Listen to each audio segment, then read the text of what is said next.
Quero te convidar para a gente ler esse texto juntos.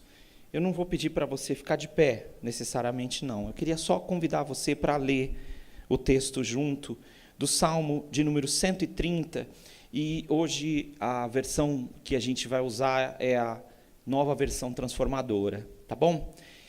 Vamos ler juntos? Tudo bem? Você deve abrir sua Bíblia também, para depois você acompanhar, e vai perceber que as palavras estão muito próximas, e a versão é muito, muito próxima, exceto num determinado momento aqui. Vamos ler juntos?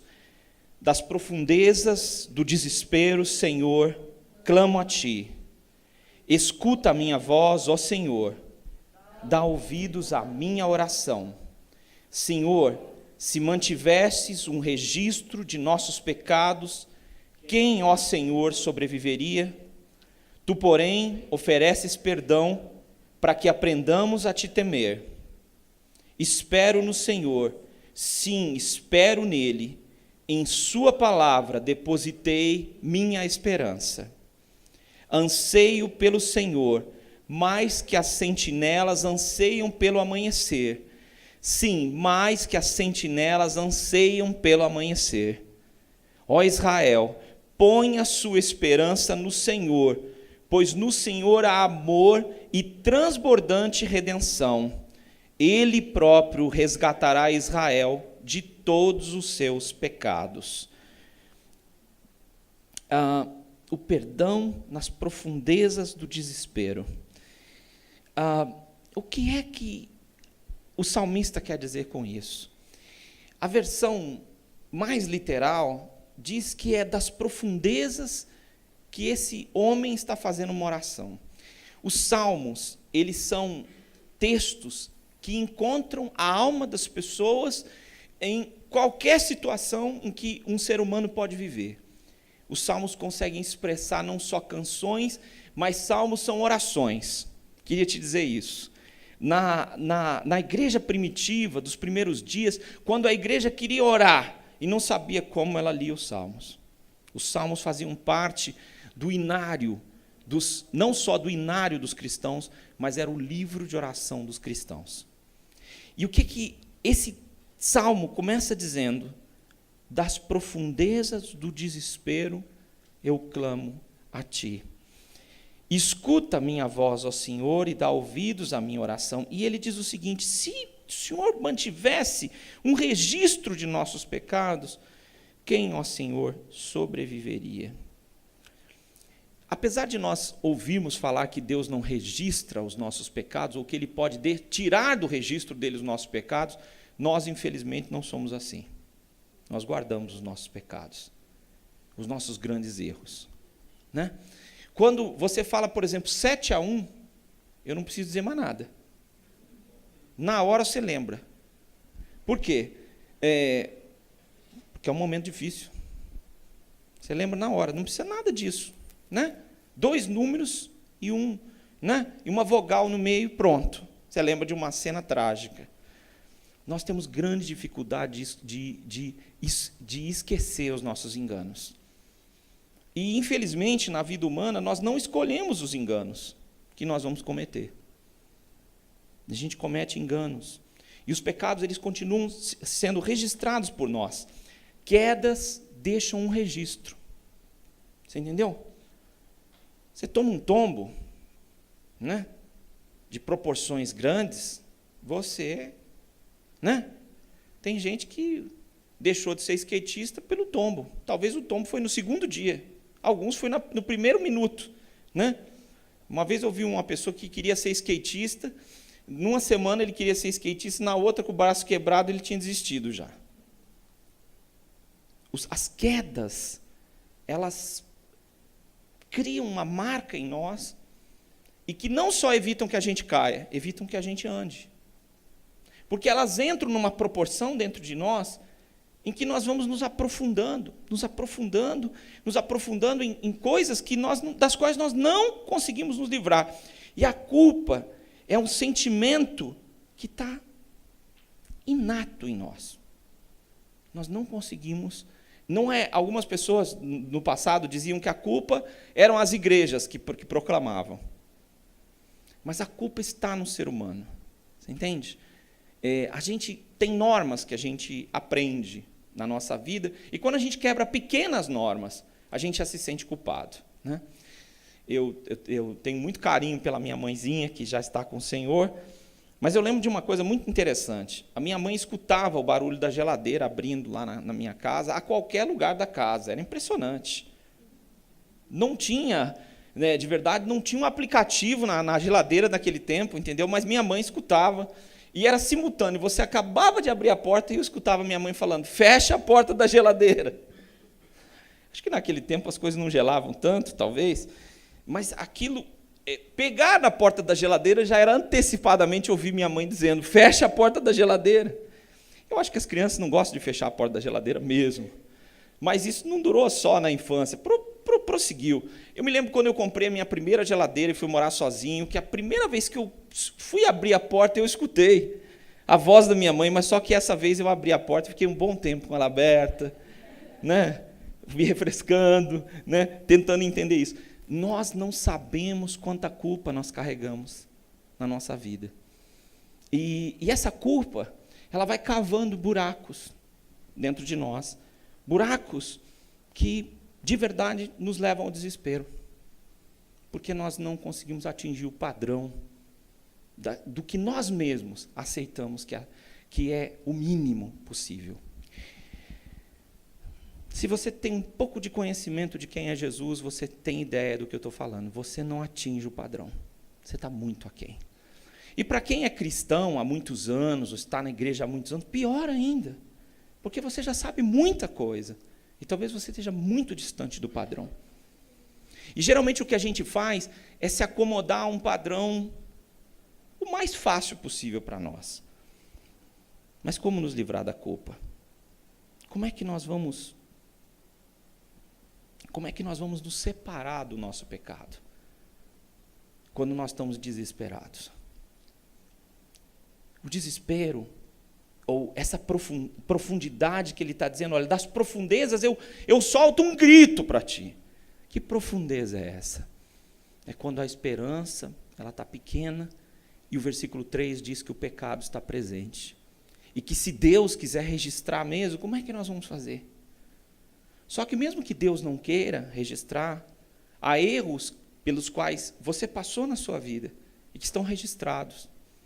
E que quer você imagine ou não, eles continuam evitando que você levante voo. Há coisas dentro de você dizendo que você não consegue sair da vida que você está vivendo. Que você vai ser assim para o resto dos seus dias, que as coisas vão continuar assim, que nada vai mudar. Sabe, nós temos um segundo problema, que é a repetição de pecados.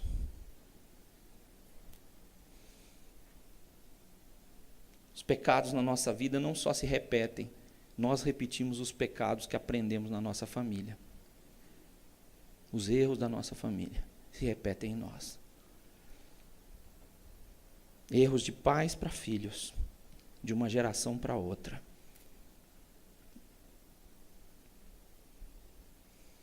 Vou dar um exemplo bem simples. Como é que você vai ter uma dentição boa se seus pais não têm mais dentes? Quem vai te educar? Difícil. A menos que surja um salvador, alguma história no meio do seu caminho para dizer que os dentes precisam ser cuidados, você vai ter dentes muito, muito, muito deficientes. Por quê? Porque a sua família não tinha nenhuma orientação sobre isso. Claro que a gente não está falando sobre odontologia nessa noite. Mas eu estou dando um exemplo simples de como determinados erros que acontecem na história, daqueles que foram nossos predecessores, eles cometeram erros que nós vamos continuar cometendo. Sabe?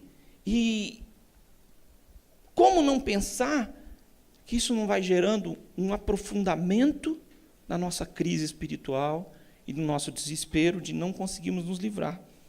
Erros de uma geração para outra, de escravidão do pecado, desespero. Por quê? Porque eu não consigo... Quantas vezes é triste dizer, olha, minha mãe e meu pai não foram felizes, meus avós, já ouvi muitas vezes pessoas falando isso, meus avós não foram felizes e eu também não sou feliz agora. nos meus relacionamentos familiares, na minha vida profissional. Meu pai não era feliz, eu não sou feliz. O que vai ser do meu filho? Senhor, se o Senhor registrar todos os nossos erros, quem sobreviverá? Deus não faz isso, mas você faz. E você vai ser o seu pior algoz. Você vai se persegui-lo para o resto dos seus dias, dizendo que você não vai virar coisa boa. Há um poema que Drummond repete, que diz: meu filho, você nasceu torto. Um anjo, quando eu nasci, disse: meu filho, você nasceu torto. E você vai morrer torto. Isso já virou canção, né? A expressão literal era Goethe, né? Você é esquerdo, você já nasceu esquerdo e vai morrer assim. E aí virou canção de Chico Buarque e assim por diante. E essa expressão, será que eu vou dar certo mesmo? Porque eu vejo tantas coisas que não mudaram ainda. A repetição de erros nos leva a profundezas, para lugares onde nós dizemos: como é que eu vou poder me libertar de tudo isso?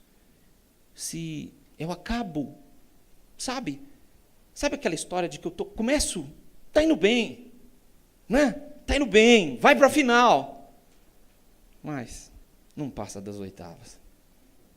E de repente eu estou, né, de novo no mesmo lugar. Estou fazendo as mesmas coisas, estou praticando as mesmas coisas.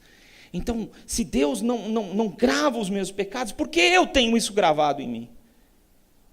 De que alguma coisa vai dar errado e de que a minha história está condenada. Não vai dar certo. Famílias destruídas. Algumas pessoas já sentem que a sua família já foi. Está por um fio que está para ser cortado. As coisas não vão bem, vão muito mal. E talvez você que esteja me ouvindo, sabe, seja gente boa, mas esteja numa crise familiar terrível, vocês não se acertam, e vocês imaginam que talvez a mesma repetição de história vai acontecer com você. Aí o versículo 4 diz uma coisa diferente. Olha aí. Tu, porém, ofereces perdão, para que nós aprendamos a te respeitar, a te temer. Como eu gosto de ler um outro versículo que vai ser projetado para nós agora, que é o versículo de Miqueias 7:19. Diz assim: tornará a ter compaixão de nós, pisará aos pés as nossas iniquidades e lançarás todos os nossos pecados nas profundezas do mar. Miqueias 7:19. Que mar é esse? Que pecados são esses que o Senhor vai pisar e vai lançar nas profundezas do mar? Que mar é esse? Se nós cometemos multidão de pecados. Que mar é esse? Não é o mar que cobre 2/3 do planeta Terra. Ele não é suficiente. É o mar das misericórdias de Deus.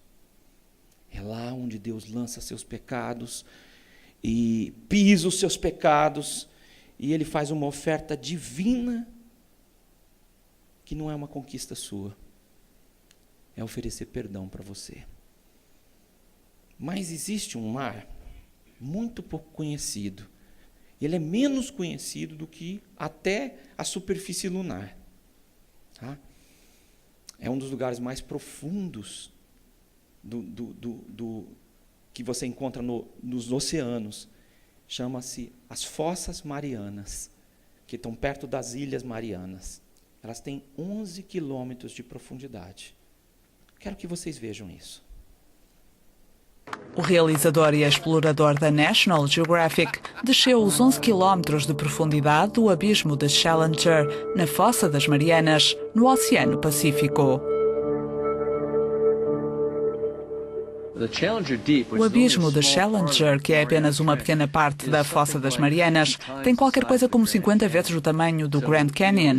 Há uma vasta fronteira aí embaixo que nos vai levar algum tempo a entender. O Deep Sea Challenger é uma espécie de mini-submarino com cerca de 7 metros, desenhado para atingir o fundo do abismo de Challenger. Inclui equipamento científico e câmaras de alta resolução 3D. A descida de Cameron da superfície ao ponto mais profundo do oceano durou cerca de 2 horas. O submarino comprimiu-se quase 8 centímetros no comprimento, só por causa da pressão. A esfera onde estou atualmente encolhe-se. A janela através da qual olho aproxima-se de mim sob uma pressão de 5 toneladas por polegada quadrada. A preparação da descida no âmbito da missão Deep Sea Challenge demorou 7 anos. As imagens vão ser usadas no novo documentário de Cameron. Era um sítio bastante lunar e desolador, muito isolado. O meu sentimento foi de completo isolamento em relação a toda a humanidade. Senti literalmente que no espaço de um dia tinha ido a outro planeta e voltado. Deus quer pegar seus pecados e colocar num lugar completamente isolado de você, distante de toda a humanidade que você conheceu antes. Ele quer lançar nessa profundeza, onde você vai olhar para esses pecados e de verdade ele se afasta, não de Deus, porque Deus não convive com o pecado. Ele se afasta de você. Essa é a maneira de Deus oferecer perdão. Pecados sem relação com o nosso cotidiano. Pecados que vão, de verdade, ser transformados, não os pecados, mas a nossa conduta em relação a eles, por causa do amor de Deus. Mas fica claro uma coisa, que nós vamos falar daqui a pouco. Apesar de Deus fazer essa obra poderosa de perdão, Deus, na sua imensa misericórdia, Ele não quer que você entenda que Ele vai apagar seus pecados sem que você o respeite.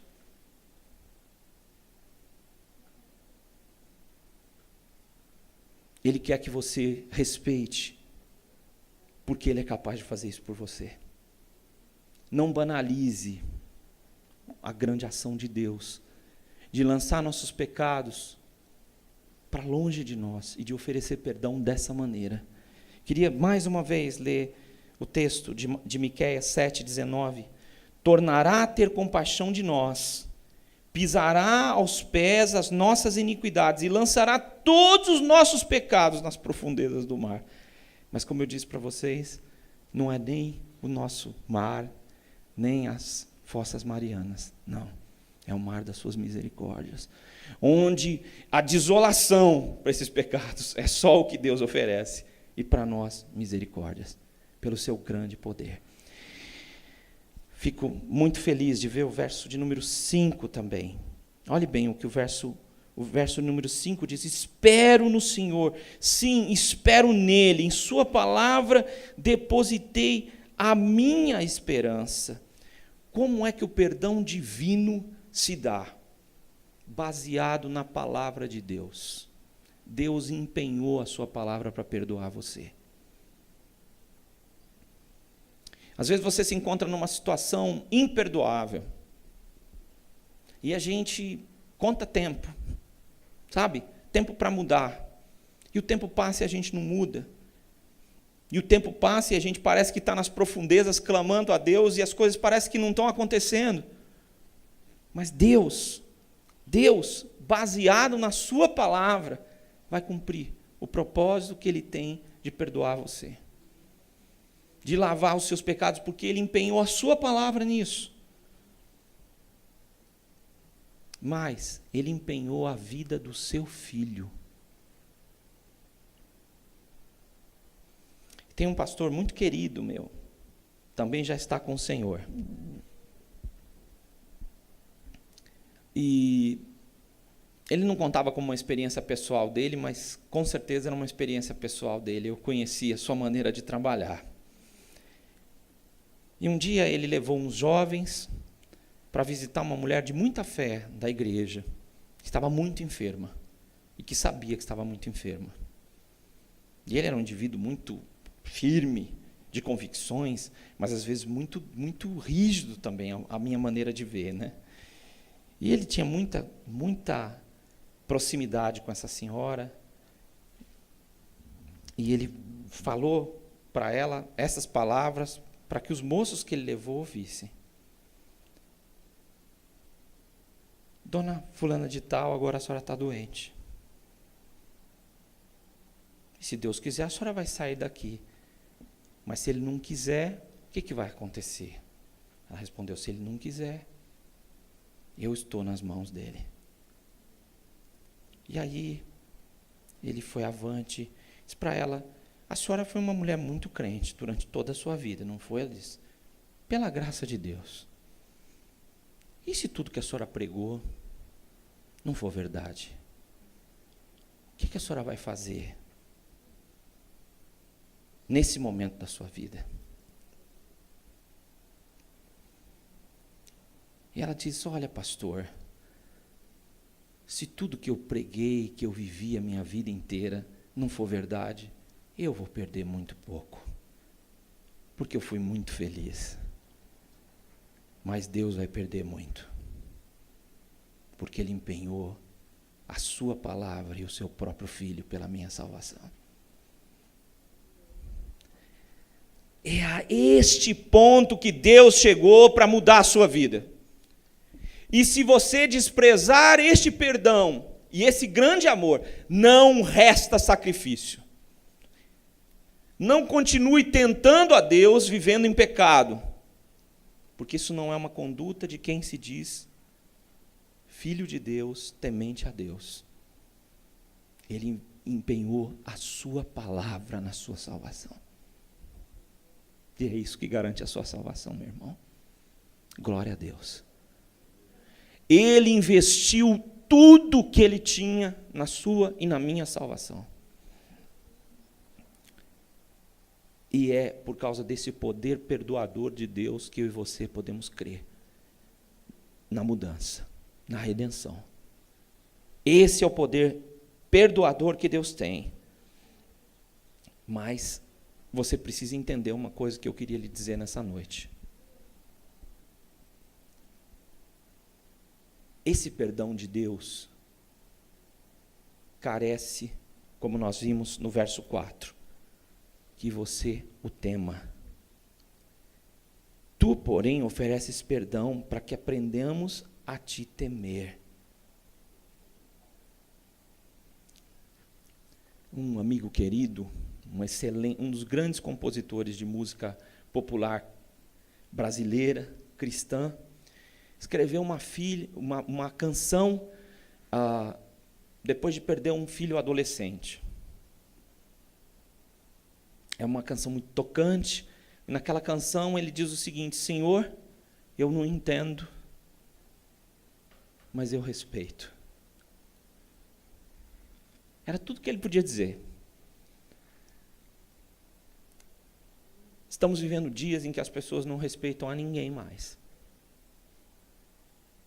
Era impensável, há décadas atrás, um aluno sair para bater no professor. Hoje isso é coisa comum. Alguns não tinham coragem de falar na frente do professor que ia pegar o outro na rua. Mas hoje não. Hoje é o professor que vai ser pego na rua. Então, nós estamos vendo dias em que o respeito, né, ele caiu. Eu tive que vir, né, numa condução para aqui, para a igreja, e a pessoa veio no caminho me falando de uma pessoa que assassinou os pais, mas que não é tão errado assim. Ela só era mandante, né?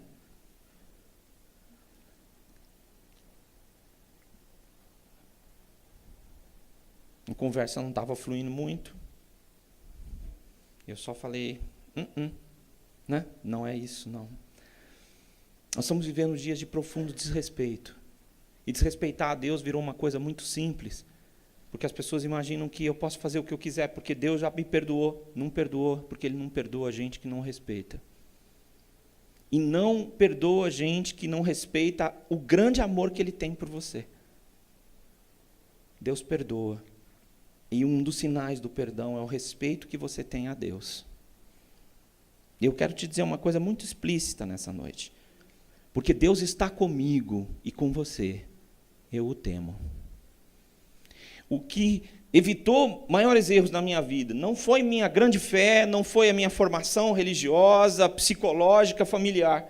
Foi Deus. Eu sabia que Deus estava comigo e eu não podia fazer qualquer coisa. Eu tinha que fazer o que agrada a Deus. Se você está me ouvindo nessa noite e não entendeu o Evangelho são as boas novas. E essa é a boa nova hoje. Deus ama você e quer perdoá-lo, para você ter uma vida nova, diferente da que você tinha. E Ele tem poder para fazer isso. Quando isso acontece, nasce a esperança. Você estava no desespero e aí a esperança nasce. Olhe bem o versículo 6, o que ele diz. Anseio pelo Senhor mais do que as sentinelas anseiam pelo amanhecer. Só para explicar esse texto, a linguagem poética, ela usa a repetição como reforço, tá, de uma mensagem que você quer fazer. A linguagem poética pode usar palavras ou uma expressão inteira para reforçar uma ideia poética. Ele diz, eu anseio pelo Senhor mais que os sentinelas anseiam pelo amanhecer. Sim, mais do que as sentinelas anseiam pelo amanhecer. Se você nunca serviu as Forças Armadas, você não entende o que esse texto quer dizer. E se você não é um homem da antiguidade, você não entende esse texto. À noite fica muito frio. À noite dá vontade de dormir. E quando você dorme, a cidade, você e as pessoas que você ama correm perigo. Por quê? Porque o sentinela, como diz a palavra, está alerta. Mas ser um sentinela e dizer que você anseia, não é tão fácil assim. Eu escolhi, para você ter uma ideia, qual o trabalho de um sentinela, que vocês vejam essa cena.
Esse é o túmulo do soldado desconhecido. E para os soldados americanos é muito honroso pegar guarda nesse lugar, que desde 1937 mantém guarda constante nesse túmulo. O soldado desconhecido é o que ninguém sabe do paradeiro dele, do destino dele e de onde ele está. Além de ter um cemitério muito próximo dali, dos soldados que voltaram, esse é um túmulo para representar os que se perderam e os que nunca voltaram. Eles, como nação, vigiam esse lugar dia e noite. E eu escolhi a chuva porque a gente entende da chuva e não a neve. Porque se você vir na neve, é assustador. Eu anseio por ti como sentinela para que o turno passe. Se não amanhecer, a minha vida estará em perigo. Deus vai fazer amanhecer. Mas eu anseio pelo Senhor dessa forma. É verdade. Você espera pelo Senhor, a sua expectativa para que o Senhor haja na sua vida é nessa intensidade. Marta escreveu um texto, eu estava lendo alguns minutos antes do culto, e ela estava dizendo exatamente de como as coisas estão ficando fáceis e banais. Como é fácil eu transformar essa guarda numa coisa com um cachorro quente, né? Com uma cobertura, com uma coisa simples, e dizer, Senhor, é aí, eu estou super ansioso, mas deixa eu ver primeiro o final da Copa. Deixa eu sair dessa situação adversa. Ele diz o seguinte: o nascimento da esperança é para a gente que tem um profundo anseio para que Deus seja essa esperança. E eu quero que você entenda, com essa imagem, talvez, que eu escolhi hoje à noite, o que é ansiar. Está muito frio e a guarda precisa passar. Precisa chegar ao fim. Eu não sei até onde eu vou suportar tudo isso. Por isso eu espero em Ti. Minha vida depende de Deus. Sabe, quantas vezes a gente tem um monte de planos e a gente esquece que a nossa vida depende do Senhor. Não só que Ele faça amanhecer, mas que Ele se apresente para nós como um Deus que pode todas as coisas na nossa vida, que pode agir como Ele quiser, porque Ele é Deus soberano para isso. Por fim, há o derramamento de redenção, que é a obra final do Senhor. Versículos 7 e 8, eu queria que você visse comigo novamente. Ó Israel, põe a sua esperança no Senhor, pois no Senhor há amor e transbordante redenção. Ele próprio vai resgatar Israel de todos os seus pecados. Eu queria te dizer nessa noite que o amor muda os olhos do passado. Quando você experimenta o amor de Deus na sua vida, as coisas do seu passado vão ser mudadas. E se você não entende isso, eu quero dizer que seus olhos vão ver o passado de uma forma diferente.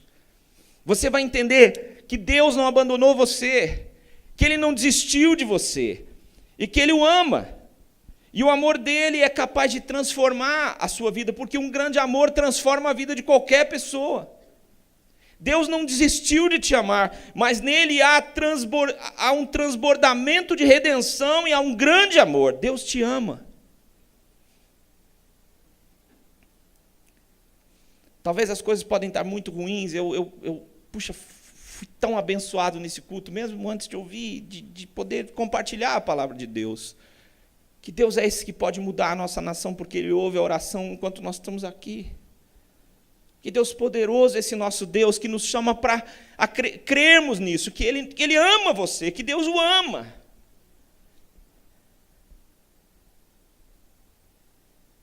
Deus não vai só transformar o seu passado, Ele vai transformar você.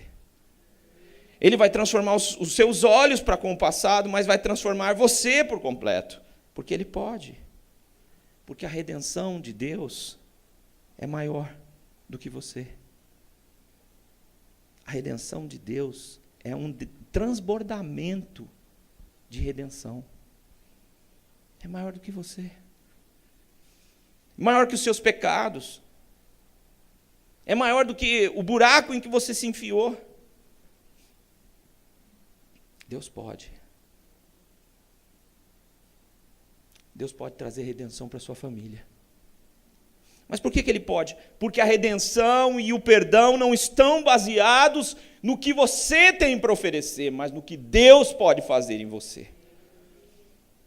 Ele pode fazer a redenção para a sua família. Mas você precisa ansiar como sentinelas. Senão, se você quiser usar os seus recursos, não vai funcionar.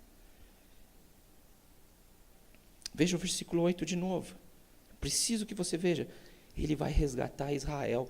Deus não está interessado só em resgatar a sua família, não. Tem os folhetos aí, que a gente vê nos domingos aqui, e que a gente imagina assim, olha, tem os envelopes para nós, para os que forem usar, e tem os folhetos.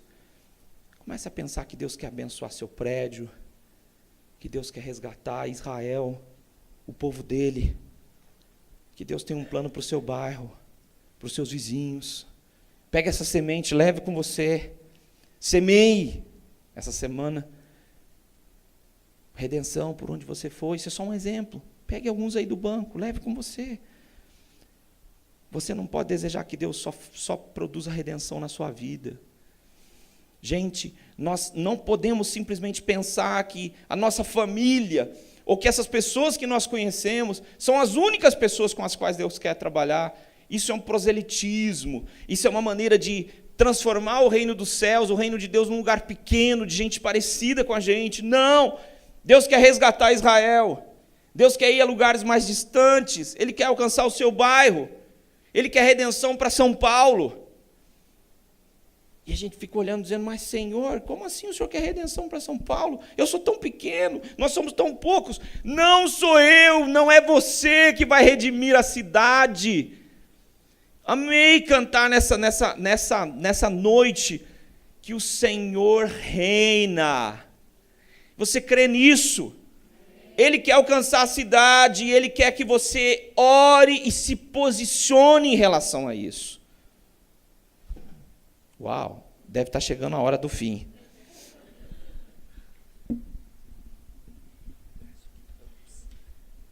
Mas está chegando mesmo. Deus quer redenção para o seu país. Deus quer redenção para o nosso país. Esse período é um período que muitos políticos vão abraçar a gente. Novos na política, políticos antigos. E é hora de você clamar por redenção do seu país, e é hora de você se posicionar entre as melhores pessoas. Aqui vocês não vão ouvir de política e de partido nunca, mas vão ouvir uma coisa, que você tem que votar consciente, e que acreditar que a democracia não é o melhor caminho, é uma loucura, porque não sobra outro caminho para nós, senão que outras pessoas loucas governem sobre nós, dizendo o que é liberdade e o que não é. Ore pelo seu país, Deus quer redimir o seu país. Mas Deus também quer redimir o mundo. Que bom que Deus tem dado oportunidades de aqui no hotel, a gente receber pessoas de outras partes do mundo. A gente não sabe o que Deus está fazendo. Hoje tem gente acompanhando aí a gente na transmissão. Que Deus abençoe sua vida. Deus quer alcançar pessoas. E Ele vai fazer isso como? Transformando você numa referência disso, do que Ele pode fazer. E levando você a lugares onde os outros não iriam, onde eu não posso estar, mas onde Deus colocou você para dizer a transbordante redenção. Versículo 7, vamos ler mais uma vez. Eu queria que você lesse comigo. Ó Israel, põe a sua esperança no Senhor, pois no Senhor há amor e transbordante redenção.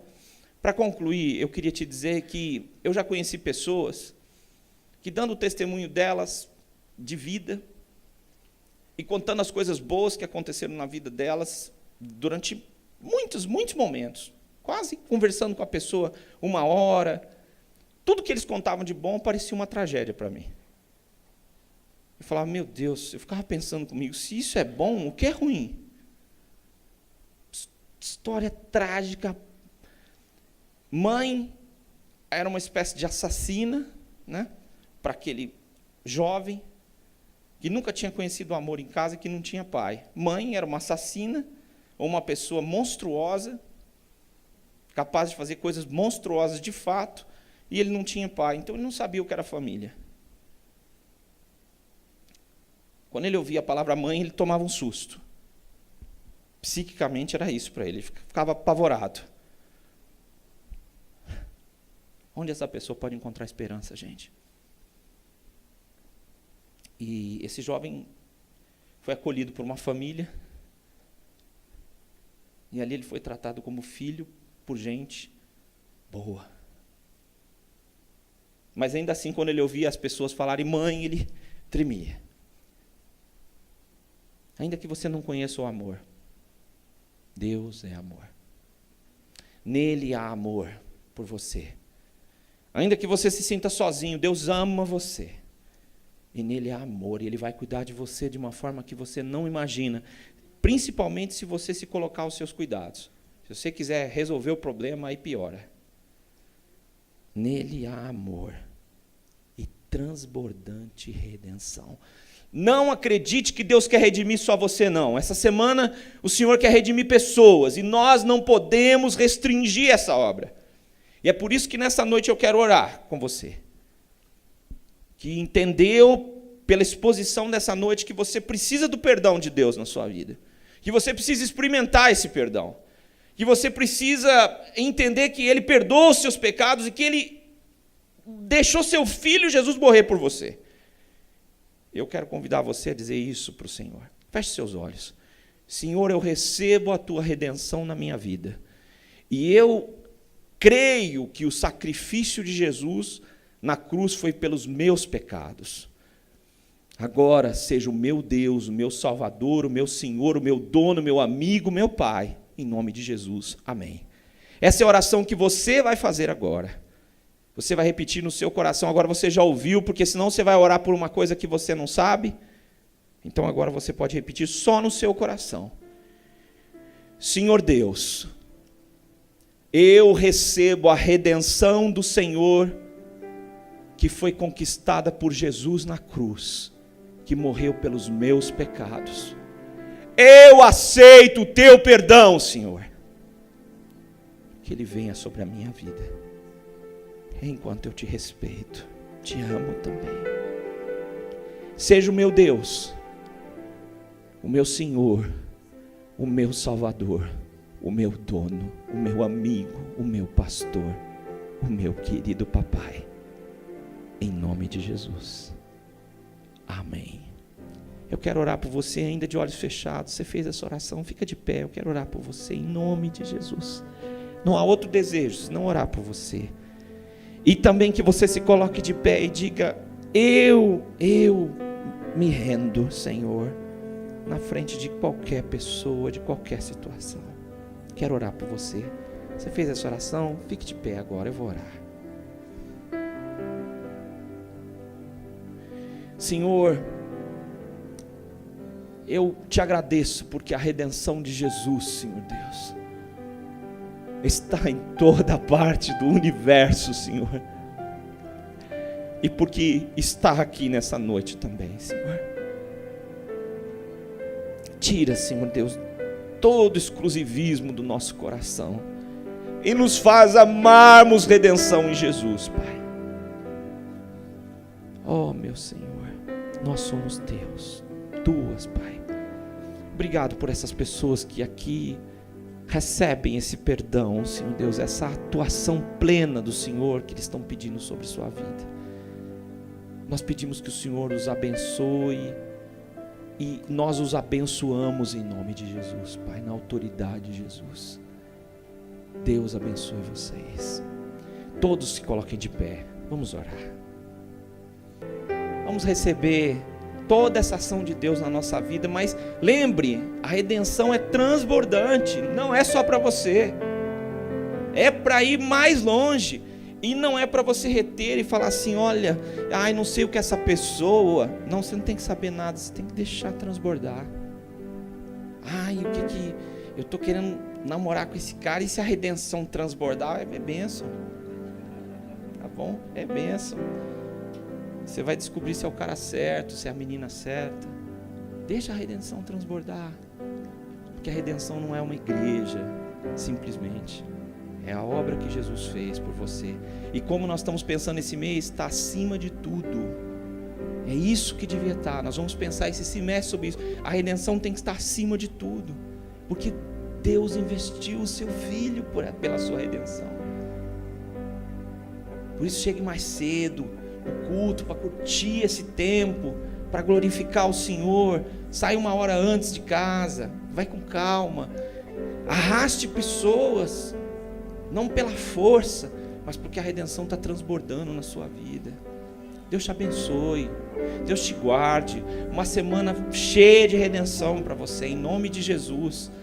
Sabe, que o perdão do Senhor alcance você, a fim de que você proclame que Deus redentor e amoroso Ele é. Ó Senhor, eu abençoo esse povo nessa noite e te agradeço pelo privilégio de abrir as Escrituras com eles e encontrar essa canção que nós lemos nessa noite, Pai. E nós queremos que ela seja a nossa canção, Senhor. E nós queremos, Senhor Deus, proclamar nos quatro cantos que o Senhor é um redentor ativo, amoroso como ninguém, porque o Senhor fez isso por nós. Glória ao teu nome, aleluia ao teu nome, Senhor. Age, Senhor Deus, opera. Nós vamos glorificar o teu nome, no nome de Jesus. E agora, meus irmãos, que a graça de Jesus, o amor transformador de Deus o Pai e o poder do Espírito Santo de tornar cada um de vocês nova vida, nova criatura, se espalhe por essa cidade, pela maneira de viver, de falar, de cantar e de agir, porque Deus está em vocês, hoje e para todo sempre.